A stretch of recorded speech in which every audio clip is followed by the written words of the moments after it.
Hey everybody, I'm Sneha Shekhar and thank you so much for joining my talk today. Before we get started, just a quick intro about me. I work as a security researcher at Cisco India. I'm a SANS GREM certified malware analyst, and I'm also part of the core team for Cisco Women in Cybersecurity's India chapter. I spearhead a lot of initiatives for empowering women to join this field and also conduct various talks and workshops in various universities across India to just spread awareness and encourage more people to join this field. Outside of work, I like cooking and baking and try to do this whenever I get some time. I'm a huge shopaholic. My cash balance is always low and my calories are always at an ever high. I also like biking. Right before COVID, I got my professional bike license. So I try to go for short trips during the weekends or whenever I get some time. All right, then let's quickly get started with today's session. Everyone in the industry today is quite aware of Emotet.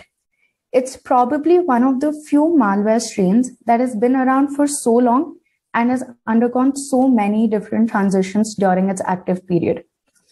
Today, we're going to be seeing how this simple banking Trojan became one of the most destructive malwares in recent times. Emotet was first discovered in 2014. Back then, this was just a regular banking Trojan, which attacked only specific countries, mainly Germany. Like all other banking Trojans, it was after a victim's financial information and other sensitive data. In December of the same year, a new variant of this Trojan evolved. The new variant had a lot of features in common with the first one, but this time it also started targeting Austrian banks. During the holidays, just like the rest of us, Emotet went on a break too. It re-emerged in January 2015. This new version employed sophisticated evasion techniques and also started to target Swiss banks. Now, before we proceed ahead with the timeline, I'm going to quickly just jump into technical analysis of the samples that we saw between 2014 and 15. So the Emotet threat actors were very famous for crafting extremely convincing phishing and malspam emails and sending it out to people.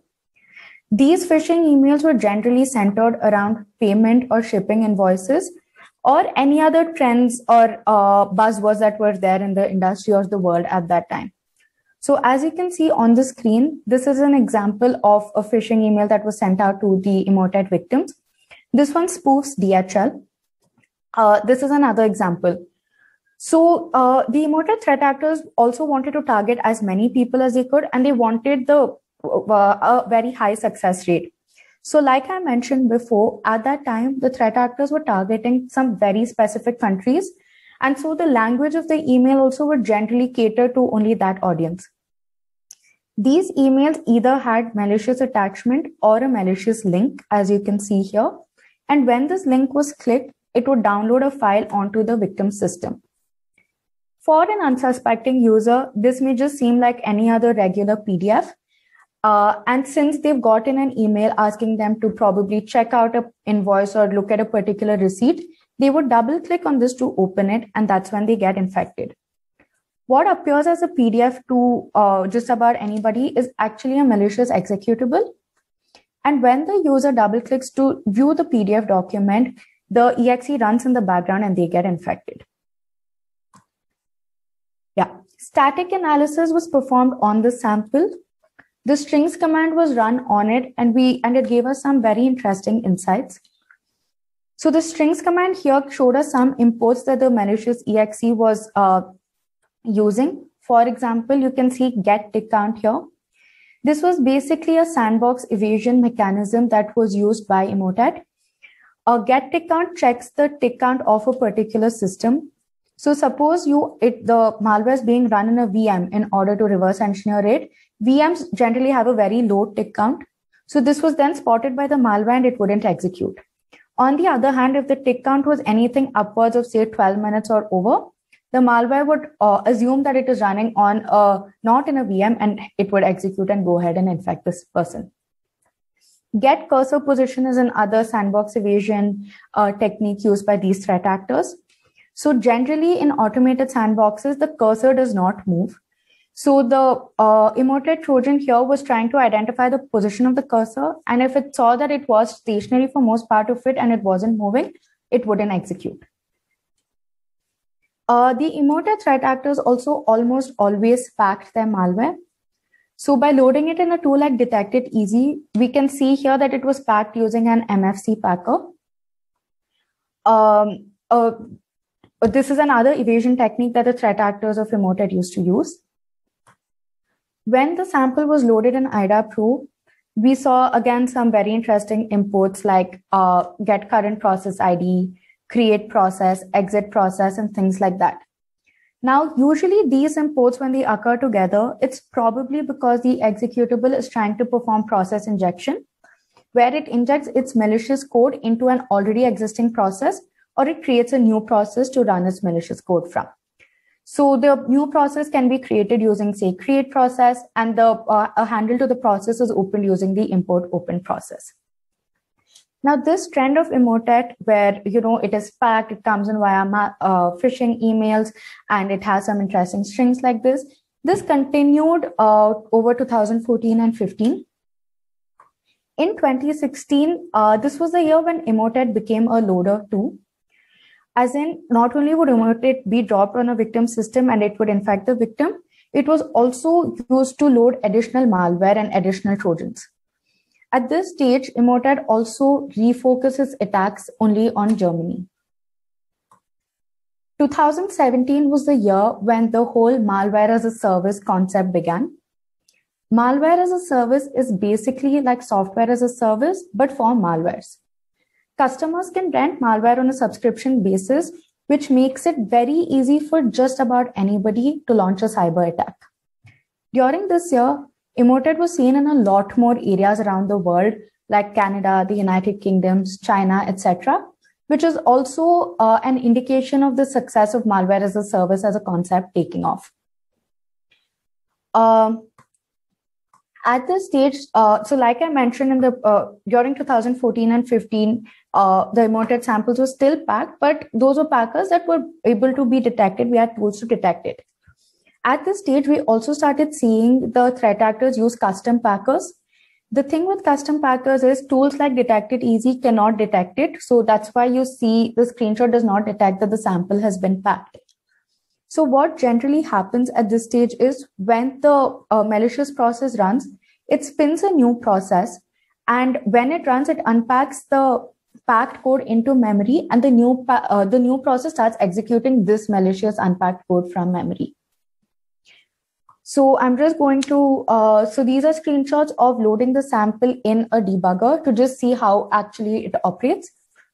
So since we know that the parent process creates subprocesses, we are going to be looking at the import create process internal. We run the executable till then. So in the memory map of the sample, we see various regions of memory that have different protections. So for example, we can see some that just have read, some that are marked as read write. And some of these areas, the regions of memory also have E, which stands for executable. Now, since we know that the original sample unpacks its code, which is a malicious executable, into memory, we are more interested in these regions of memory that are marked as E. So what typically happens is they may also just load, they may have like various different regions of memory marked as E to, again, just throw us off track and make it harder for us to analyze. So for example, I just took one such random region in memory here, and this did not yield any useful results. So this is a trial and error method where you just basically go to each region in memory and you look at it further. When we do this, we see that there's a region in memory where the header starts with MZ, which is the header for an executable. So this is the region in memory where the unpacked code is. And from this, the new process will load it and start executing this. So like I said, 2016 and 17 was the year when Emotet started behaving like a loader.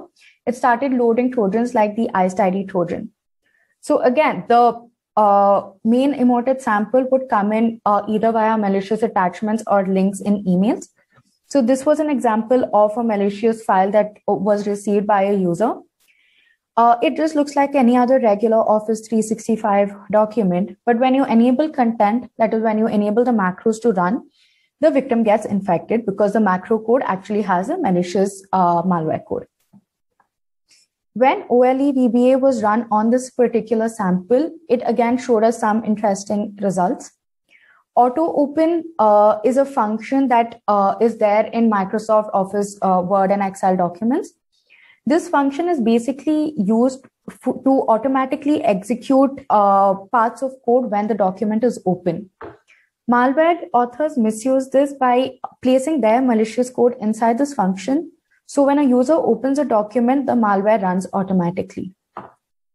The OLE VBA results also show us that it has suspicious shell and hex strings, which is another cause of concern.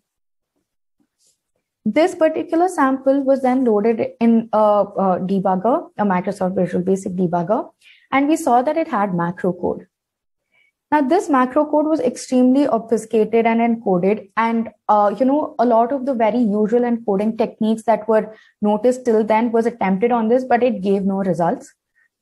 If you can see this particular highlighted line over here, there's a variable and then there's a shell function.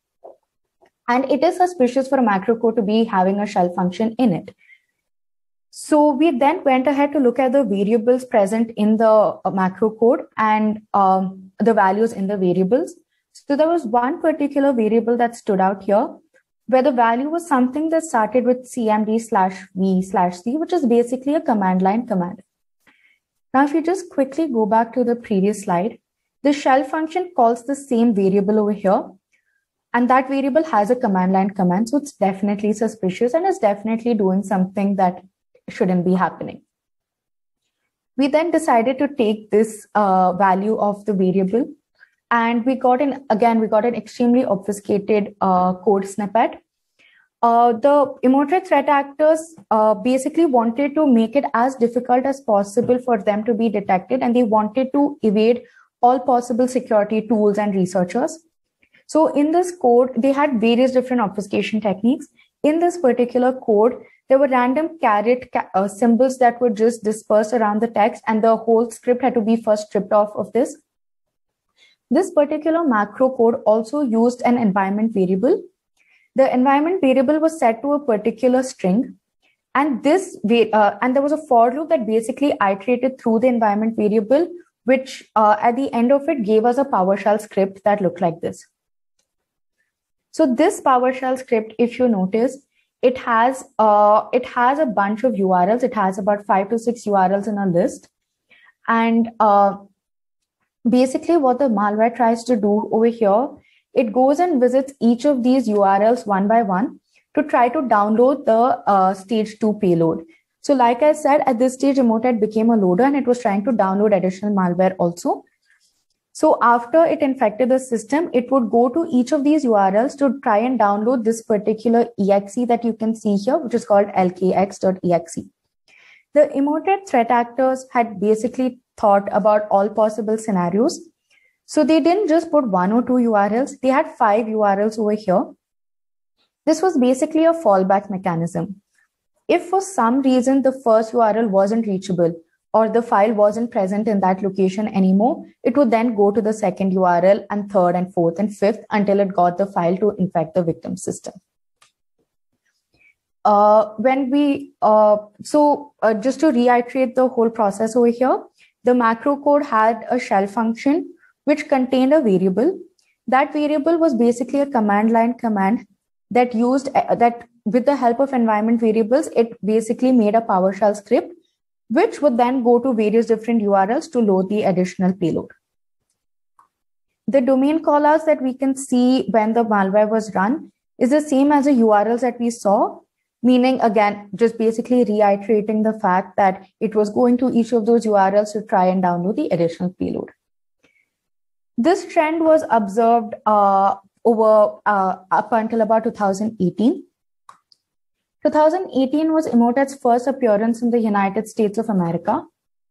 During this year, Emotet had become so destructive that the Multi-State Information Sharing and Analysis Center, in coordination with the Department of Homeland Security, and the National Cybersecurity and Communications Integration Center released a joint technical alert warning people of the dangers of Emotet and just issuing warnings and basically asking people to be more cautious. During 2018 and 2019, Emotet started delivering other different kinds of malware families. What initially started off with just Iced ID was now delivering Quackbot, Trickbot, and even ransomwares like Ryuk. 2019 was probably Emotet's most successful year. After this, after a very, very successful 2019, Emotet went dark in Feb 2020, and it reappeared back in July. Like I mentioned before, the Emotet threat actors were very famous for sending out very successful and convincing phishing emails, and they would always target it around buzzwords in the world at that time. So in 2020, when Emotet reemerged, a lot of phishing and malspam campaigns were sent out based on the COVID-19 theme, and again, the regular usual invoices and any other trends that were seen. Emotet's infrastructure was so sophisticated at this stage that once a person got infected with it, the victim then became part of a botnet. The botnet had 3 main server clusters, which are known as Epoch 1, 2, or 3. The Emotet threat actors also used a technique called email thread hijacking. So what happens in a typical malware attack? A document enters a victim's system, again, either through a malicious file attachment or a malicious link in an email. The user opens this document and they get infected. Usually, a typical attack stops at this stage, but the threat actors of Emotet took it a step further. After a victim was infected with the Emotet Trojan, the threat actors started collecting information about the victim, and basically they started looking at the email client of the victim. So they had various email scrapers like Outlook scraper and any other email client scraper. From there, they would gain access to the victim's email contacts and also their existing email threads. All this information was then sent back to the command and control server of the Emotet malware. From here, using this information, very convincing phishing emails were crafted and sent out to new users, probably who were either in the victim's contact list or who was having a conversation with the victim about something. And the phishing emails were basically spoofed this and made it more convincing. Because of how convincing these malspam attacks was, the Emotet threat actors were able to send 100,000 of malspam emails a day, and most of them were quite successful, which is why Emotet became such a major threat at this stage. So I'm quickly again going to jump into analysis of some samples that we saw at this during this time. Again, the malware came in basically via an Office 365 document. And when you say enable content, you're basically enabling macros and the malware runs in the background. The strings command in this case, it just showed us some interesting results, but we couldn't really make sense out of it because they were all encoded. Only dump showed that this had 2 macro streams, so we decided to look further into this. The macro code was again extremely obfuscated and no usual deobfuscation or decoding technique seemed to work, and this was a dead end.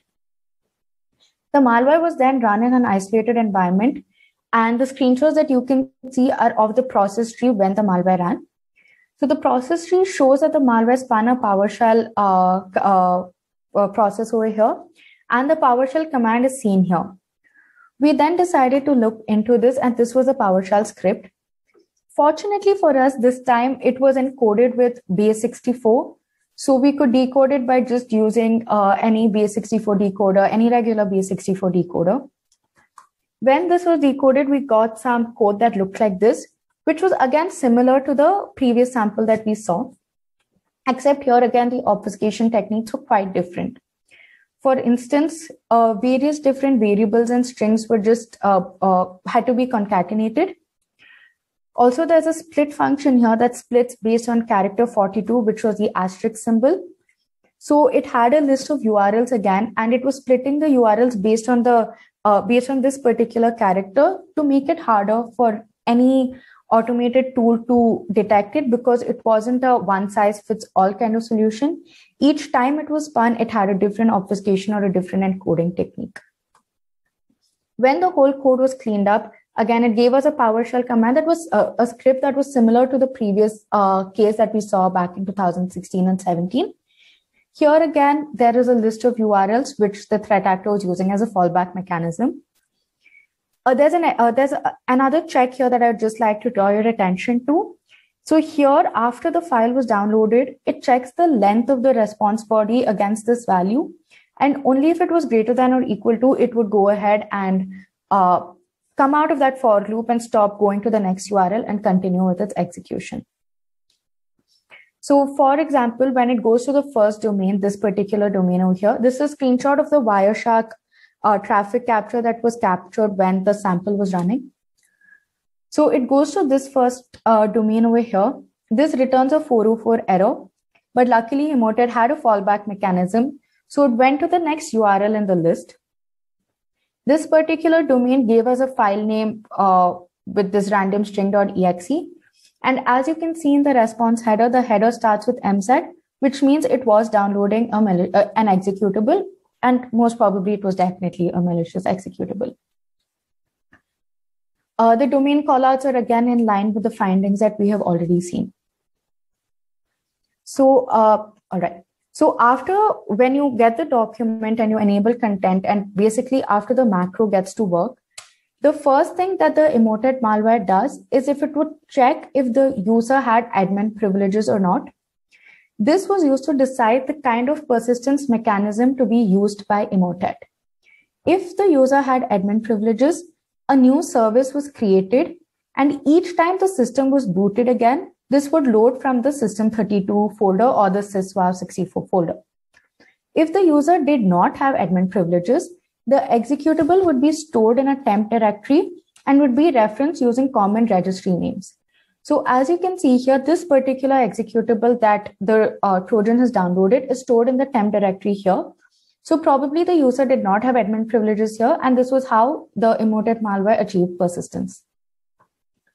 Once this was done, Emotet would then start profiling the victim.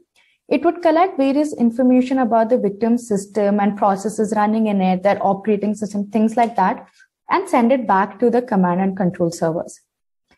Initially, earlier, this information was stored as encrypted cookie values in GET requests. But as Emotet evolved, this particular mechanism evolved too, and the information was stored in the body of the POST requests. The data was also extremely encrypted. The threat actors used AES session keys, which was then again encrypted using an RSA public key. Once all this information was sent to the C2 server, the servers would then give further instructions or tell what additional malware had to be run or downloaded on the victim system. So this basically shows the scale at which the Emotet threat actors thought. Once it infected a single victim, it would download additional malware. It had great persistence mechanisms in place. It had a lot of evasion mechanisms also in place. And also it would collect very relevant information and send it back. And if by chance someone was able to identify that this has happened and they got the traffic, it was still extremely encrypted using maybe 2 or 3 layers of encryption. And basically nobody would get much information. Also, just to point out, in the previous sample, when we saw the PowerShell script, the Emotet threat actors were using, in malicious macro codes, they were using variables which called a command line command, which then used environment variables to set the PowerShell script. But in the samples that we saw post 2018, the PowerShell script was there. They just obfuscated it and encoded it slightly, and then added another layer of base64 encryption on top of that. This then brings us to the takedown of Emotet, which happened earlier this year. The takedown of Emotet was a joint effort between 8 countries: the Netherlands, Germany, United States, United Kingdom, France, Lithuania, Canada, and Ukraine. And this entire activity was coordinated by Europol and Eurojust. The takedown was a massive effort and involved a lot of coordination and effort by all these law enforcement agencies. and it is considered a huge win against malware operations and cyber criminals in recent years, just because of the scale at which Emotet operated and the destruction that it was causing. Now, just to quickly summarize what we've seen, this is basically a very concise view of Emotet in the MITRE ATT&CK framework. So Emotet initially would come in either by through very successful malspam and phishing campaigns, either as a malicious attachment or a malicious link. To execute the malware, the user had to open the file or double click on something which was user execution. And also we saw that it made use of shell functions. It made use of functions like auto open. It had PowerShell commands, command line commands to execute the malicious code. When we come to evasion, the Emotet threat actors had extremely sophisticated mechanisms here. What started by using just regular packers, they then moved on to custom packers where they would unpack the code directly in memory. They also had various different obfuscation and encryption techniques, which wasn't just a single layer, but they had multiple encryptions one over the other. For persistence, like we discussed, the threat actors either used to store the exe in the temp folder and made use of registry keys, or they would create and modify system processes. After all this was done, the threat actors then collected a lot of information from the victim system to send it back to the command and control server in order to make their next attack even more successful. With this, I think I'm ready to take a few questions. This brings us to the end of this session today. Thank you so much, Sneha. That's been an absolutely insightful overview of Emotet. I know it's been a thorn in our side for many blue team workers worldwide for a long time. Thank you for that. We have two questions. One question is, are there any other banking Trojans which exist today that could potentially become the next Emotet, in your opinion, based upon the activities of those threat groups? There are a lot of banking Trojans today, like TrickBot, IcedID, and other Trojans like that. And I think they definitely do have the potential of probably becoming the next Emotet. So the takedown of Emotet was a huge step in preventing cyber attacks, but it's not the end, right? Because it can very easily be spun up again, I think. And I think the code, if the code is available out there, it can be reused, and these Trojans can also probably maybe one day become as destructive. Mm-hmm. And we have one final question then. And I think you've hinted at this already, is Emotet officially dead now that the servers have been found and taken offline? You mentioned that there may be a potential for someone else to maybe fork it or resurrect it in another form. And just following from that, has anyone been caught yet for creating it? They haven't been caught yet, but so right now the servers of Emotet have been taken down, but there's definitely a lot of talk about how a lot of people in this industry feel that it can definitely come up again, because the threat actors, I mean, they can still definitely spin up a new Trojan, which has all the same techniques that Emotet operated, and they can, I think it is possible. I don't think it's a complete dead end, and I think there may be a chance of it coming up again in the future. I hope not, because it was extremely destructive, but yeah, I think there is definitely a chance. I believe it's happened a couple of times before with other variants. So fingers crossed. Yeah. Thank you so much for your talk. That's been great. Virtual round of applause. I know audience feedback is so difficult in a virtual environment. You don't get the applause and the loud rapport, but lots of great comments coming in on your talk. So thank you.